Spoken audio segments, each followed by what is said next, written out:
ರಾಷ್ಟ್ರೀಯ ಉಚ್ಚತರ ಶಿಕ್ಷಾ ಅಭಿಯಾನ RUSA ಕೇಂದ್ರ ಪ್ರಾಯೋಜಿತ ಯೋಜನೆಯಾಗಿದೆ.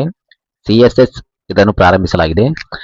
2013 ರಾಜ್ಯ ಉನ್ನತ ಶಿಕ್ಷಣ ಸಂಸ್ಥೆಗಳಿಗೆ ಕಾರ್ಯತಂತ್ರದ ಹಣವನ್ನು ಒದಗಿಸುವ ಗುರಿಯನ್ನು ಹೊಂದಿದೆ. ಮಹಿಳಾ ಮತ್ತು ಮಕ್ಕಳ ಅಭಿವೃದ್ಧಿ ಸಚಿವಾಲಯವು ಸ್ವಾಧಾರ್ ಗೃಹ ಯೋಜನೆಯನ್ನು ಜಾರಿಗೆ ತರುತ್ತಿದೆ. ಇದು ಕಷ್ಟಕರ ಸಂದರ್ಭದಲ್ಲಿ ಸಂತ್ರಸ್ತರಾದ ಮಹಿಳೆಯರಿಗೆ ಪುನರ್ವಸತಿಗಾಗಿ ಸಾಂಸ್ಥಿಕ ಬೆಂಬಲದ ಅಗತ್ಯವಿರುವುದರಿಂದ ಅವರು ತಮ್ಮ ಜೀವನವನ್ನು ಘನತೆಯಿಂದ ನಡೆಸಬಹುದು. ಯೋಜನೆಯು ಆಶ್ರಯವನ್ನು ಕಲ್ಪಿಸುತ್ತದೆ. ಈ ಮಹಿಳೆಯರಿಗೆ ಆಹಾರ, ಬಟ್ಟೆ ಮತ್ತು ಆರೋಗ್ಯ ಹಾಗೂ ಆರ್ಥಿಕ ಮತ್ತು ಸಾಮಾಜಿಕ ಭದ್ರತೆಯನ್ನು ಒದಗಿಸುತ್ತದೆ. ಕೇಂದ್ರ ಆರೋಗ್ಯ ಸಚಿವರು 20 ಮೇ 2016ರಂದು ನವದೆಹಲಿಯ all India institute of medical science ನಲ್ಲಿ ಕಾಯಕಲ್ಪ್ ಫೋರ್ಟ್ ನೈಟ್ ಅನ್ನು ಪ್ರಾರಂಭಿಸಿದರು. ಇದನ್ನು ಬಿಡುಗಡೆಯಾದ ದಿನಾಂಕದಿಂದ 3 ಜೂನ್ 2016ರವರೆಗೆ ದೇಶಾದ್ಯಂತ ವಿವಿಧ ಕೇಂದ್ರ ಸರ್ಕಾರಿ ಆಸ್ಪತ್ರೆಗಳಲ್ಲಿ ಗಮನಿಸಬೇಕು. ಸ್ವಚ್ಛ ಭಾರತ ಅಭಿಯಾನದ ಅಡಿಯಲ್ಲಿ ಕಾಯಕಲ್ಪ್ ಉಪಕ್ರಮವನ್ನು ತೀವ್ರಗೊಳಿಸುವುದು ಕಾಯಕಲ್ಪ್ ಗುರಿಯಾಗಿದೆ. ವರಿಷ್ಠ ಪಿಂಚಣಿ ಬಿಮಾ ಯೋಜನೆಯು ಸರ್ಕಾರವು ಪ್ರತಿಪಾದಿಸಿದಂತೆ ಹಿರಿಯ ನಾಗರಿಕ ಪಿಂಚಣಿ ಯೋಜನೆಯಾಗಿದೆ ಮತ್ತು LICಯಿಂದ ಸಂಯೋಜಿಸಲ್ಪಟ್ಟಿದೆ. ಪಿಂಚಣಿ ಯೋಜನೆಯು ತಕ್ಷಣದ ವರ್ಷಾಸನ ಯೋಜನೆಯಂತಹ ವರ್ಷಾಸನ ಪಾವತಿಗಳನ್ನು ಒದಗಿಸುತ್ತದೆ. ಪ್ರಧಾನಮಂತ್ರಿ ಭಾರತೀಯ ಜನೌಷಧಿ ಪರಿಯೋಜನಾ ಎಂಬುದು ಸರ್ಕಾರದ ಫಾರ್ಮಾಸ್ಯೂಟಿಕಲ್ಸ್ ಇಲಾಖೆಯಿಂದ ಪ್ರಾರಂಭಿಸಲಾದ ಅಭಿಯಾನವಾಗಿದೆ. ಭಾರತದ ಪ್ರಧಾನಮಂತ್ರಿ ಭಾರತೀಯ ಜನೌಷಧಿ ಕೇಂದ್ರ ಎಂದು ಕರೆಯಲ್ಪಡುವ ವಿಶೇಷ ಕೇಂದ್ರಗಳ ಮೂಲಕ ಜನಸಾಮಾನ್ಯರಿಗೆ ಕೈಗೆಟುಕುವ ಬೆಲೆಯಲ್ಲಿ ಗುಣಮಟ್ಟದ ಔಷಧಿಗಳನ್ನು ಒದಗಿಸಲು ರಾಷ್ಟ್ರೀಯ ವೃತ್ತಿ ಸೇವೆ NCS ಯೋಜನೆಯು ತ್ವರಿತ ಮತ್ತು ಪರಿಣಾಮಕಾರಿ ವೃತ್ತಿ ಸಂಬಂಧಿತ ಸೇವೆಗಳನ್ನು ಸ್ಥಾಪಿಸಲು ಮಿಷನ್ ಮೋಡ್ ಯೋಜನೆಯಾಗಿ ಭಾರತ ಸರ್ಕಾರದ ಕಾರ್ಮಿಕ ಮತ್ತು ಉದ್ಯೋಗ ಸಚಿವಾಲಯವು ಪ್ರಾರಂಭಿಸಿದ ಉಪಕ್ರಮವಾಗಿದೆ. ಸರಿಯಾದ ಕೌಶಲ್ಯಗಳನ್ನು ಒದಗಿಸುವ ಮತ್ತು ಉದ್ಯೋಗವನ್ನು ಸೃಷ್ಟಿಸುವ ಸರ್ಕಾರದ ಗಮನದ ಭಾಗವಾಗಿ ಇದನ್ನು 20 ಜುಲೈ 2015ರಂದು ಪ್ರಧಾನಿ ನರೇಂದ್ರ ಮೋದಿ ಅವರು ಪ್ರಾರಂಭಿಸಿದರು. Teachers associateship for research excellence TARE ರಾಜ್ಯ ವಿಶ್ವವಿದ್ಯಾನಿಲಯಗಳು, ಕಾಲೇಜುಗಳು ಮತ್ತು ಖಾಸಗಿ ಶೈಕ್ಷಣಿಕ ಸಂಸ್ಥೆಗಳಲ್ಲಿ ನಿಯಮಿತ ಸಾಮರ್ಥ್ಯದಲ್ಲಿ ಕೆಲಸ ಮಾಡುವ ಅಧ್ಯಾಪಕರ ಸದಸ್ಯರ ಚಲನಶೀಲತೆಯಲ್ಲಿ ಸ್ಥಾಪಿತವಾದ ಸಾರ್ವಜನಿಕ ಅನುದಾನಿತ ಸಂಸ್ಥೆಗಳಾದ IITಗಳು, IIScಗಳಲ್ಲಿ ಸಂಶೋಧನಾ ಕಾರ್ಯವನ್ನು ಕೈಗೊಳ್ಳಲು ಈ ಯೋಜನೆಯು ಉದ್ದೇಶಿಸಿದೆ. IISERS ರಾಷ್ಟ್ರೀಯ ಸಂಸ್ಥೆಗಳು, NITS, CSIR, ICAR, ICMR ಲ್ಯಾಬ್ಗಳು ಮತ್ತು ಇತರ ಕೇಂದ್ರೀಯ ಸಂಸ್ಥೆಗಳು ಮತ್ತು ಅಧ್ಯಾಪಕರು ಕಾರ್ಯನಿರ್ವಹಿಸುತ್ತಿರುವ ಸಂಸ್ಥೆಗೆ ಸಮೀಪದಲ್ಲಿರುವ ಕೇಂದ್ರೀಯ ವಿಶ್ವವಿದ್ಯಾನಿಲಯಗಳು. 2018ರ ಜನವರಿಯಲ್ಲಿ ವಿಜ್ಞಾನ ಮತ್ತು ತಂತ್ರಜ್ಞಾನ ಸಚಿವಾಲಯದ ರಾಷ್ಟ್ರೀಯ ವಿಜ್ಞಾನ ಮತ್ತು ತಂತ್ರಜ್ಞಾನ ಸಂವಹನ ಮಂಡಳಿ NCSTC ಮೂಲಕ ಅರ್ಕ್ಯುಲೇಟಿಂಗ್ ರಿಸರ್ಚ್ AWSAR ಸ್ಕೀಮ್ ಅನ್ನು ವರ್ಧಿಸುವ ಬರವಣಿಗೆಯನ್ನು ಪ್ರಾರಂಭಿಸಲಾಗಿದೆ. ಇದು ಪತ್ರಿಕೆಗಳು, ನಿಯತಕಾಲಿಕಗಳು, ಬ್ಲಾಗ್ಗಳು, ಸಾಮಾಜಿಕ ಮಾಧ್ಯಮ ಇತ್ಯಾದಿಗಳ ಮೂಲಕ ಜನಪ್ರಿಯ ವಿಜ್ಞಾನ ಬರವಣಿಗೆಯನ್ನು ಉತ್ತೇಜಿಸುವ ಗುರಿಯನ್ನು ಹೊಂದಿದೆ. ಪ್ರಧಾನಮಂತ್ರಿ LPG ಪಂಚಾಯತ್ ಯೋಜನೆ ಗ್ರಾಮೀಣ ಪ್ರದೇಶಗಳಲ್ಲಿ LPG ಸಂಪರ್ಕಗಳನ್ನು ವಿತರಿಸಲು ಸಾಂಪ್ರದಾಯಿಕ ಇಂಧನವನ್ನು ದೇಶೀಯ ಉದ್ದೇಶಗಳಿಗಾಗಿ ಬಳಸಲಾಗುತ್ತದೆ. ಅಸ್ಸಾಂ ಸರ್ಕಾರವು ಚಹಾಕ್ಕಾಗಿ ಚಾಹ್ ಬಗೀಜಾರ್ ಧನ್ ಪುರಸ್ಕಾರ್ ಮೇಳ 2017-18 ಯೋಜನೆಯನ್ನು ಪ್ರಾರಂಭಿಸಿದೆ. ಗಾರ್ಡನ್ ಕೆಲಸಗಾರರು ತರುವಾಯ ಈ ಯೋಜನೆಯು ಚಹಾ ಕಾರ್ಮಿಕರ ಆರ್ಥಿಕ ಸೇರ್ಪಡೆಗೆ ಸಹಾಯ ಮಾಡುತ್ತದೆ.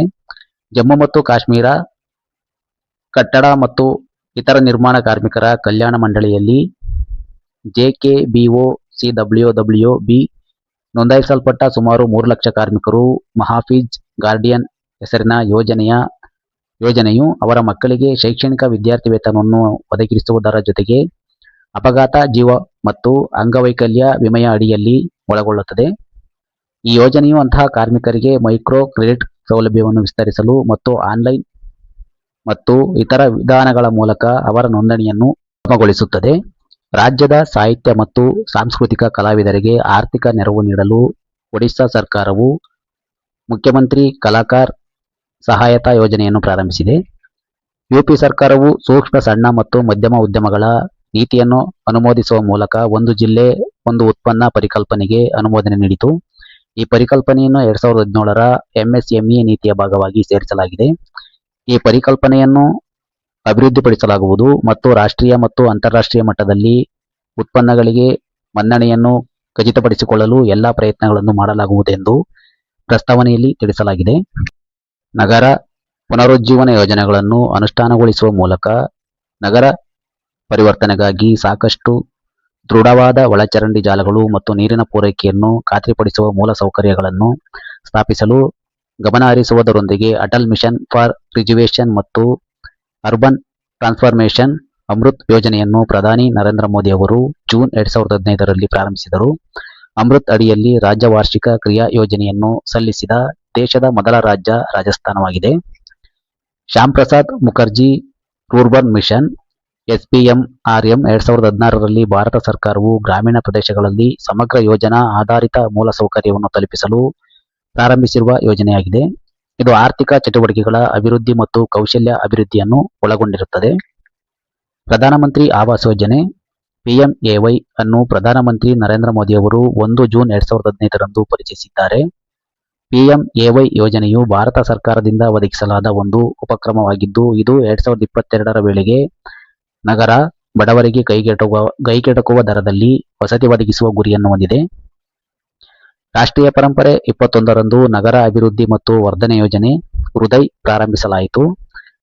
ಪ್ರತಿ ಹೆರಿಟೇಜ್ ಸಿಟಿಯ ಪಾರಂಪರಿಕ ಗುಣಲಕ್ಷಣಗಳನ್ನು ಸಂರಕ್ಷಿಸಲು ನಗರ ಯೋಜನೆ ಆರ್ಥಿಕ ಬೆಳವಣಿಗೆ ಮತ್ತು ಪರಂಪರೆಯ ಸಂರಕ್ಷಣೆಯನ್ನು ಒಳಗೊಳ್ಳುವ ರೀತಿಯಲ್ಲಿ ಒಟ್ಟುಗೂಡಿಸುವ ಗುರಿಯೊಂದಿಗೆ ಜನವರಿ 2015 ಭಾರತ ಸರ್ಕಾರವು ತತ್ವಗಳ ಮೇಲೆ ತೀರ್ಥಯಾತ್ರೆ ಪ್ರವಾಸಿ ತಾಣಗಳನ್ನು ಗುರುತಿಸಲು ಮತ್ತು ಅಭಿವೃದ್ಧಿಪಡಿಸಲು ಪ್ರಸಾದ್ ತೀರ್ಥಯಾತ್ರೆ ಪುನರುಜ್ಜೀವನ ಮತ್ತು ಆಧ್ಯಾತ್ಮಿಕ ವರ್ಧನೆ ಡ್ರೈವ್ ಯೋಜನೆಯನ್ನು ಪ್ರಾರಂಭಿಸಿದೆ.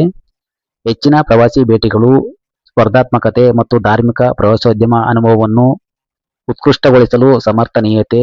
ಪಂಡಿತ್ ದೀನದಯಾಳ್ ಉಪಾಧ್ಯಾಯ್ ಶ್ರಮೇವ್ ಜಯತೆ ಯೋಜನೆಯು ಅಕ್ಟೋಬರ್ 2014ರಲ್ಲಿ ಭಾರತ ಸರ್ಕಾರದಿಂದ ಪ್ರಾರಂಭವಾಯಿತು. ಈ ಯೋಜನೆಯ ಉದ್ದೇಶವು ಕೈಗಾರಿಕಾ ಅಭಿವೃದ್ಧಿಗೆ ಅನುಕೂಲಕರ ವಾತಾವರಣವನ್ನು ಸೃಷ್ಟಿಸುವುದು ಮತ್ತು ಸುಲಭವಾಗಿ ವ್ಯಾಪಾರ ಮಾಡುವುದು ಮತ್ತು ಕಾರ್ಮಿಕರಿಗೆ ಕೌಶಲ್ಯ ತರಬೇತಿ ನೀಡಲು ಸರ್ಕಾರದ ಬೆಂಬಲವನ್ನು ವಿಸ್ತರಿಸುವುದು. ದೀನ್ ದಯಾಳ್ ಉಪಾಧ್ಯಾಯ ಗ್ರಾಮೀಣ ಕೌಶಲ್ಯ ಯೋಜನೆ DDU-GKY ಭಾರತ ಸರ್ಕಾರದ ಯುವಕ ಉದ್ಯೋಗ ಯೋಜನೆ. ಇದನ್ನು 25 ಸೆಪ್ಟೆಂಬರ್ 2014ರಂದು ಕೇಂದ್ರ ಮಂತ್ರಿಗಳಾದ ನಿತಿನ್ ಗಡ್ಕರಿ ಪ್ರಾರಂಭಿಸಿದರು.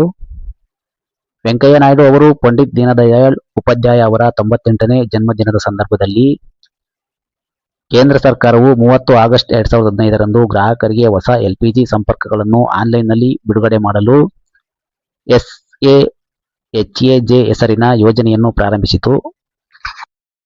ಪೆಟ್ರೋಲಿಯಂ ಮತ್ತು ನೈಸರ್ಗಿಕ ಅನಿಲ ಸಚಿವ ಧರ್ಮೇಂದ್ರ ಪ್ರಧಾನ್ ಅವರು ಪ್ರಾರಂಭಿಸಿದ ಯೋಜನೆಯನ್ನು 13 ಭಾಷೆಗಳಲ್ಲಿ ಲಭ್ಯವಿರುವ MyLPG.in ಪೋರ್ಟಲ್ ಮೂಲಕ ಪಡೆಯಬಹುದು. ಅಲ್ಪಸಂಖ್ಯಾತ ಸಮುದಾಯಗಳ ಉದ್ದೇಶಿತ ಯುವಕರಿಗೆ ಮಾಧ್ಯಮಿಕ ಶಿಕ್ಷಣ ಮತ್ತು ಮಾರುಕಟ್ಟೆ ಚಾಲಿತ ಕೌಶಲ್ಯ ತರಬೇತಿಯನ್ನು ಪೂರ್ಣಗೊಳಿಸುವುದನ್ನು ಸುಧಾರಿಸುವುದು. ಭಾರತಕ್ಕಾಗಿ ಅಲ್ಪಸಂಖ್ಯಾತರ ಯೋಜನೆಗಾಗಿ ನೈ ಮಂಜಿಲ್ ಶಿಕ್ಷಣ ಮತ್ತು ಕೌಶಲ್ಯ ತರಬೇತಿಯಾಗಿದೆ. USTTAD ಯೋಜನೆ ಕೇಂದ್ರ ಸರ್ಕಾರವು ಅಭಿವೃದ್ಧಿಗಾಗಿ ಸಾಂಪ್ರದಾಯಿಕ ಕಲೆಗಳು, ಕಸುಬುಗಳಲ್ಲಿ ಕೌಶಲ್ಯ ಮತ್ತು ತರಬೇತಿಯನ್ನು ನವೀಕರಿಸುವ ಯೋಜನೆಯನ್ನು ಪ್ರಾರಂಭಿಸಿದೆ. ಈ ಯೋಜನೆಯು ಸಾಂಪ್ರದಾಯಿಕ ಪೂರ್ವಜರ ಕಲೆ ಮತ್ತು ಕರಕುಶಲಗಳನ್ನು ಸಂರಕ್ಷಿಸುವ ಮೂಲಕ ಅಲ್ಪಸಂಖ್ಯಾತ ಸಮುದಾಯಗಳ ಕೌಶಲ್ಯ ಮತ್ತು ತರಬೇತಿಯನ್ನು ಸುಧಾರಿಸುವ ಗುರಿಯನ್ನು ಹೊಂದಿದೆ. ಸಾವಯವ ಕೃಷಿಯನ್ನು ಬೆಂಬಲಿಸಲು ಮತ್ತು ಉತ್ತೇಜಿಸಲು ಮತ್ತು ಆ ಮೂಲಕ ಮಣ್ಣಿನ ಆರೋಗ್ಯವನ್ನು ಸುಧಾರಿಸಲು ಪರಂಪರಾಗತ್ ಕೃಷಿ ವಿಕಾಸ್ ಯೋಜನೆ ಸಾಂಪ್ರದಾಯಿಕ ಕೃಷಿ ಸುಧಾರಣಾ ಕಾರ್ಯಕ್ರಮವನ್ನು ಏಪ್ರಿಲ್ 2015ರಲ್ಲಿ ಪ್ರಾರಂಭಿಸಲಾಯಿತು. ಈ ಯೋಜನೆಯು ಕೃಷಿಯ ಪರಿಸರ ಸ್ನೇಹಿ ಪರಿಕಲ್ಪನೆಯನ್ನು ಅಳವಡಿಸಿಕೊಳ್ಳಲು ಮತ್ತು ಇಳುವರಿಯನ್ನು ಸುಧಾರಿಸಲು, ರಸಗೊಬ್ಬರಗಳು ಮತ್ತು ಕೃಷಿ ರಾಸಾಯನಿಕಗಳ ಮೇಲಿನ ಅವಲಂಬನೆಯನ್ನು ಕಡಿಮೆ ಮಾಡಲು ಪ್ರೋತ್ಸಾಹಿಸುತ್ತದೆ. 25 ಡಿಸೆಂಬರ್ 2014ರಂದು ಶಿಕ್ಷಕರು ಮತ್ತು ಬೋಧನೆ ಕುರಿತು ಕೇಂದ್ರ ಸರ್ಕಾರವು ಮದನ್ ಮೋಹನ್ ಮಾಳವೀಯ ರಾಷ್ಟ್ರೀಯ ಮಿಷನ್ ಅನ್ನು ಪ್ರಾರಂಭಿಸಿತು. ಕೇಂದ್ರ ಸರ್ಕಾರವು 25 ಡಿಸೆಂಬರ್ 2014ರಂದು ಶಿಕ್ಷಕರು ಮತ್ತು ಬೋಧನೆಯಲ್ಲಿ ಮದನ್ ಮೋಹನ್ ಮಾಳವೀಯ ರಾಷ್ಟ್ರೀಯ ಮಿಷನ್ ಅನ್ನು ಪ್ರಾರಂಭಿಸಿತು. ಪ್ರಧಾನಮಂತ್ರಿ ನರೇಂದ್ರ ಮೋದಿ ಅವರು ವಾರಣಾಸಿಯ ಬನಾರಸ್ ಹಿಂದೂ ವಿಶ್ವವಿದ್ಯಾಲಯದಲ್ಲಿ ಮಿಷನ್ ಅನ್ನು ಪ್ರಾರಂಭಿಸಿದರು. ಮೇ ಮಿನಿಸ್ಟರ್ ನರೇಂದ್ರ ಮೋದಿ ಅವರ ನೇತೃತ್ವದಲ್ಲಿ ಭಾರತ ಸರ್ಕಾರವು ಅಕ್ಟೋಬರ್ 2016ರಲ್ಲಿ UDAN ಯೋಜನೆ ಎಂಬ ಹೊಸ ಯೋಜನೆಯನ್ನು ಹೊಂದಿದೆ. ಇದರಲ್ಲಿ ಅಗ್ಗದ ದರದಲ್ಲಿ ವಿಮಾನ ಟಿಕೆಟ್ಗಳನ್ನು ಒದಗಿಸುವುದು ಮುಖ್ಯ ಉದ್ದೇಶವಾಗಿದೆ. UDAN ಹುದೇ ದೇಶ್ ಕಾ ಹಮ್ ನಾಗರಿಕ್ ಅನ್ನು ಉಲ್ಲೇಖಿಸುತ್ತದೆ. ದೇಶದ ಶ್ರೇಣಿ 2 ಮತ್ತು ಶ್ರೇಣಿ 3 ನಗರಗಳಿಗೆ ಪ್ರಯಾಣಿಸಲು ಬಯಸುವ ಜನರಿಗೆ ಅಲ್ಪಸಂಖ್ಯಾತರ ವ್ಯವಹಾರಗಳ ಸಚಿವಾಲಯವು 2012-13ರಿಂದ ಅಲ್ಪಸಂಖ್ಯಾತ ಮಹಿಳೆಯರ ನಾಯಕತ್ವ ಅಭಿವೃದ್ಧಿಗಾಗಿ ಸಾಯಿ ರೋಶ್ನಿ ಯೋಜನೆಯನ್ನು ಜಾರಿಗೊಳಿಸಲು ಪ್ರಾರಂಭಿಸಿದೆ. ಈ ಯೋಜನೆಯು ಸರ್ಕಾರದೊಂದಿಗೆ ಸಂವಹನ ನಡೆಸಲು ಜ್ಞಾನ, ಉಪಕರಣಗಳು ಮತ್ತು ತಂತ್ರಗಳನ್ನು ಒದಗಿಸುವ ಮೂಲಕ ಅಲ್ಪಸಂಖ್ಯಾತ ಮಹಿಳೆಯರಲ್ಲಿ ಸಬಲೀಕರಣ ಮತ್ತು ಆತ್ಮವಿಶ್ವಾಸವನ್ನು ತುಂಬುವ ಗುರಿಯನ್ನು ಹೊಂದಿದೆ. ಚಿನ್ನದ ಹಣ ಗಳಿಸುವ ಯೋಜನೆಯು ತುಲನಾತ್ಮಕವಾಗಿ ಹೊಸದು. ಇದನ್ನು ಕೇಂದ್ರ ಸರ್ಕಾರವು 2015-16ರಲ್ಲಿ ಮಾತ್ರ ಪರಿಚಯಿಸಿತು. ಭಾರತೀಯ ಮನೆಗಳಲ್ಲಿ ಇರುವ ಚಿನ್ನವನ್ನು ಏಕಕಾಲದಲ್ಲಿ ಸಂರಕ್ಷಿಸುವುದು ಮತ್ತು ಅದನ್ನು ಉತ್ಪಾದಕ ಬಳಕೆಗೆ ತರುವುದು ಇದರ ಉದ್ದೇಶವಾಗಿದೆ. ದೇಶೀಯ ಬೇಡಿಕೆಯನ್ನು ಕಡಿಮೆ ಮಾಡುವ ಮೂಲಕ ದೇಶದ ಚಿನ್ನದ ಆಮದುಗಳನ್ನು ಕಡಿತಗೊಳಿಸುವುದು ದೊಡ್ಡ ಉದ್ದೇಶವಾಗಿದೆ. Shyam Prasad Mukherjee rurban mission SPMRM 2016ರಲ್ಲಿ ಭಾರತ ಸರ್ಕಾರವು ಗ್ರಾಮೀಣ ಪ್ರದೇಶಗಳಲ್ಲಿ ಸಮಗ್ರ ಯೋಜನಾ ಆಧಾರಿತ ಮೂಲಸೌಕರ್ಯವನ್ನು ತಲುಪಿಸಲು ಪ್ರಾರಂಭಿಸಿರುವ ಯೋಜನೆಯಾಗಿದೆ. ಇದು ಆರ್ಥಿಕ ಚಟುವಟಿಕೆಗಳ ಅಭಿವೃದ್ಧಿ ಮತ್ತು ಕೌಶಲ್ಯ ಅಭಿವೃದ್ಧಿಯನ್ನು ಒಳಗೊಂಡಿರುತ್ತದೆ. ಪ್ರಧಾನಮಂತ್ರಿ ಖನಿಜ್ ಕ್ಷೇತ್ರ ಕಲ್ಯಾಣ ಯೋಜನೆ PMKKY ಅನ್ನು ಸೆಪ್ಟೆಂಬರ್ 2015ರಲ್ಲಿ ಗಣಿಗಾರಿಕೆ ಪ್ರದೇಶಗಳಲ್ಲಿ ಬುಡಕಟ್ಟು ಮತ್ತು ಇತರ ಸಂತ್ರಸ್ತ ವ್ಯಕ್ತಿಗಳ ಕಲ್ಯಾಣಕ್ಕಾಗಿ ಪ್ರಾರಂಭಿಸಲಾಗಿದೆ. ಈ ಯೋಜನೆಯನ್ನು ಗಣಿಗಾರಿಕೆಯಿಂದ ನೇರವಾಗಿ ಅಥವಾ ಪರೋಕ್ಷವಾಗಿ ಬಾಧಿತ ಜನರ ಕಲ್ಯಾಣಕ್ಕಾಗಿ ಗಣಿ ಕಂಪನಿಗಳು ರಾಯಧನದ 10ರಿಂದ 30% ಕೊಡುಗೆ ನೀಡಬೇಕಾಗುತ್ತದೆ. ಮೋದಿ ಸರ್ಕಾರವು ಪ್ರಾರಂಭಿಸಿದ ಇಂಟಿಗ್ರೇಟೆಡ್ ಪವರ್ ಡೆವಲಪ್ಮೆಂಟ್ IPDS ಯೋಜನೆಯು ಮೂಲತಃ UPAಯ ಪುನರ್ರಚಿಸಿದ ವೇಗವರ್ಧಿತ ವಿದ್ಯುತ್ ಅಭಿವೃದ್ಧಿ ಕಾರ್ಯಕ್ರಮದ ಹೊಸ ಅವತಾರವಾಗಿದೆ. ಈ ಯೋಜನೆಯು ಭಾರತದಾದ್ಯಂತ T ಮತ್ತು D ನೆಟ್ವರ್ಕ್ಗಳ ಸುಧಾರಣೆಯ ಮೇಲೆ ಕೇಂದ್ರೀಕರಿಸುತ್ತದೆ. ಇದು A, T ಮತ್ತು C ನಷ್ಟಗಳನ್ನು ಕಡಿಮೆ ಮಾಡಲು ಸಹಾಯ ಮಾಡುತ್ತದೆ. IT ಸಕ್ರಿಯಗೊಳಿಸುವ ಶಕ್ತಿ ಲೆಕ್ಕಪತ್ರ ನಿರ್ವಹಣೆ ಲೆಕ್ಕ ಪರಿಶೋಧನಾ ವ್ಯವಸ್ಥೆಯನ್ನು ಸ್ಥಾಪಿಸುವುದು, ಮೀಟರ್ ಬಳಕೆಯ ಆಧಾರದ ಮೇಲೆ ಬಿಲ್ ಮಾಡಲಾದ ಶಕ್ತಿಯ ಸುಧಾರಣೆ ಮತ್ತು ಸಂಗ್ರಹಣೆ ದಕ್ಷತೆಯ ಸುಧಾರಣೆ. ಉಜ್ವಲ್ ಡಿಸ್ಕಾಮ್ ಅಶ್ಯೂರೆನ್ಸ್ ಯೋಜನೆ UDAY ಭಾರತದ ವಿದ್ಯುತ್ ವಿತರಣಾ ಕಂಪನಿಗಳಿಗೆ ಡಿಸ್ಕಾಮ್ಗಳು ಆರ್ಥಿಕ ತಿರುವು ಮತ್ತು ಪುನರುಜ್ಜೀವನದ ಪ್ಯಾಕೇಜ್ ಆಗಿದೆ. ಇದು ವಿದ್ಯುತ್ ವಿತರಣೆಯ ಆರ್ಥಿಕ ಅವ್ಯವಸ್ಥೆಗೆ ಶಾಶ್ವತ ಪರಿಹಾರವನ್ನು ಕಂಡುಕೊಳ್ಳುವ ಉದ್ದೇಶದಿಂದ ಭಾರತ ಸರ್ಕಾರದಿಂದ ಪ್ರಾರಂಭಿಸಲ್ಪಟ್ಟಿದೆ. ಈ ಯೋಜನೆಯನ್ನು ಪಿಯೂಷ್ ಗೋಯಲ್ ಅವರು ನವೆಂಬರ್ 2015ರಲ್ಲಿ ಘೋಷಿಸಿದರು. ಉನ್ನತ ಶಿಕ್ಷಣದಲ್ಲಿ global initiative of academic network GIAN ವಿಜ್ಞಾನಿಗಳು ಮತ್ತು ಉದ್ಯಮಿಗಳ ಪ್ರತಿಭೆಯನ್ನು ಟ್ಯಾಪ್ ಮಾಡುವ ಗುರಿಯನ್ನು ಹೊಂದಿದೆ. ಇದು ಭಾರತದಲ್ಲಿನ ಉನ್ನತ ಶಿಕ್ಷಣ ಸಂಸ್ಥೆಯೊಂದಿಗೆ ಅವರ ನಿಶ್ಚಿತಾರ್ಥವನ್ನು ಉತ್ತೇಜಿಸಲು ಅಂತಾರಾಷ್ಟ್ರೀಯ ಮಟ್ಟದಲ್ಲಿದೆ. ನೇರ ಲಾಭ ವರ್ಗಾವಣೆ OVT 1 ಜನವರಿ 2013ರಂದು ಭಾರತ ಸರ್ಕಾರವು ಪ್ರಾರಂಭಿಸಿದ ಸಬ್ಸಿಡಿಗಳನ್ನು ವರ್ಗಾವಣೆ ಮಾಡುವ ಕಾರ್ಯವಿಧಾನವನ್ನು ಬದಲಾಯಿಸುವ ಪ್ರಯತ್ನವಾಗಿದೆ. ಈ ಕಾರ್ಯಕ್ರಮವು ಸಬ್ಸಿಡಿಗಳನ್ನು ನೇರವಾಗಿ ಜನರಿಗೆ ಅವರ ಬ್ಯಾಂಕ್ ಖಾತೆಗಳ ಮೂಲಕ ವರ್ಗಾಯಿಸುವ ಗುರಿಯನ್ನು ಹೊಂದಿದೆ. ಬೆಂಬಲಿಸಲು 5 ಏಪ್ರಿಲ್ 2016ರಂದು ಪ್ರಧಾನಿ ನರೇಂದ್ರ ಮೋದಿ ಅವರು ಸ್ಟಾಂಡಪ್ ಇಂಡಿಯಾವನ್ನು ಪ್ರಾರಂಭಿಸಿದರು. ಮಹಿಳೆಯರು ಮತ್ತು SC ಮತ್ತು ST ಸಮುದಾಯಗಳಲ್ಲಿ ಉದ್ಯಮಶೀಲತೆ ಇದು ಸ್ಟಾರ್ಟ್ಅಪ್ಗೆ ಹೋಲುತ್ತದೆ, ಆದರೆ ವಿಭಿನ್ನವಾಗಿದೆ. ಸೀಮಾ ದರ್ಶನವು ಮಾನವ ಸಂಪನ್ಮೂಲ ಅಭಿವೃದ್ಧಿ ಸಚಿವಾಲಯವು ಕೈಗೊಂಡಿರುವ ಒಂದು ವಿಶಿಷ್ಟ ಉಪಕ್ರಮವಾಗಿದೆ. ಇದರಲ್ಲಿ ಶಾಲಾ ಮಕ್ಕಳು ನಮ್ಮ ದೇಶದ ಗಡಿ ಪ್ರದೇಶಗಳಿಗೆ ಭೇಟಿ ನೀಡುತ್ತಾರೆ ಮತ್ತು ನಮ್ಮ ಸೈನಿಕರು ಮತ್ತು ಪಡೆಗಳ ಮುಂದೆ ಸಾಂಪ್ರದಾಯಿಕವಾಗಿ ನಮ್ಮ ದೇಶದ ಸಂಪ್ರದಾಯ ಮತ್ತು ಸಂಸ್ಕೃತಿಯನ್ನು ಪ್ರದರ್ಶಿಸುವ ಪ್ರದರ್ಶನಗಳ ಒಂದು ಶ್ರೇಣಿಯನ್ನು ಪ್ರಸ್ತುತಪಡಿಸುತ್ತಾರೆ. ಹಾಡುಗಳು ಮತ್ತು ನೃತ್ಯಗಳು. ಸ್ಟಾರ್ಟ್ಅಪ್ ಇಂಡಿಯಾ ಭಾರತ ಸರ್ಕಾರದ ಒಂದು ಉಪಕ್ರಮವಾಗಿದೆ. ಈ ಅಭಿಯಾನವನ್ನು ಮೊದಲ ಬಾರಿಗೆ ಭಾರತ ಪ್ರಧಾನಿ ನರೇಂದ್ರ ಮೋದಿ ಅವರು 15 ಆಗಸ್ಟ್ 2015ರಂದು ನವದೆಹಲಿಯ ಕೆಂಪುಕೋಟೆಯಿಂದ ಮಾಡಿದ ಭಾಷಣದಲ್ಲಿ ಘೋಷಿಸಿದರು. ಭಾರತ ಸರ್ಕಾರವು 2005ರಲ್ಲಿ ರಾಷ್ಟ್ರೀಯ ಗ್ರಾಮೀಣ ಉದ್ಯೋಗ ಖಾತರಿ ಕಾಯ್ದೆಯನ್ನು ಪರಿಚಯಿಸಿತು. NREGA ನಂತರ ಅದನ್ನು ಮಹಾತ್ಮ ಗಾಂಧಿ ರಾಷ್ಟ್ರೀಯ ಗ್ರಾಮೀಣ ಉದ್ಯೋಗ ಖಾತರಿ ಕಾಯ್ದೆ ಎಂದು ಮರುನಾಮಕರಣ ಮಾಡಲಾಯಿತು. ಈ ಕಾಯ್ದೆಯು ಭಾರತದಲ್ಲಿನ ಗ್ರಾಮೀಣ ಸಮುದಾಯಗಳು ಮತ್ತು ಕಾರ್ಮಿಕರಿಗೆ ಜೀವನೋಪಾಯ, ಜೀವನಾಂಶ ಮತ್ತು ಉದ್ಯೋಗವನ್ನು ಒದಗಿಸುವ ಗುರಿಯನ್ನು ಹೊಂದಿರುವ ಸಾಮಾಜಿಕ ಭದ್ರತಾ ಯೋಜನೆಯಾಗಿದೆ. NREGA ಗ್ರಾಮೀಣ ಕುಟುಂಬಗಳಿಗೆ ಆದಾಯ ಭದ್ರತೆಯನ್ನು ಖಾತರಿಪಡಿಸುತ್ತದೆ ಮತ್ತು ಒಂದು ವರ್ಷದಲ್ಲಿ ಕನಿಷ್ಠ 100 ದಿನಗಳ ನಿರ್ದಿಷ್ಟ ವೇತನ ಉದ್ಯೋಗವನ್ನು ಒದಗಿಸುತ್ತದೆ. ವಿಡಿಯೋ ಇಷ್ಟ ಆದರೆ ಲೈಕ್ ಮಾಡಿ, ಶೇರ್ ಮಾಡಿ, ಸಬ್ಸ್ಕ್ರೈಬ್ ಮಾಡಿ.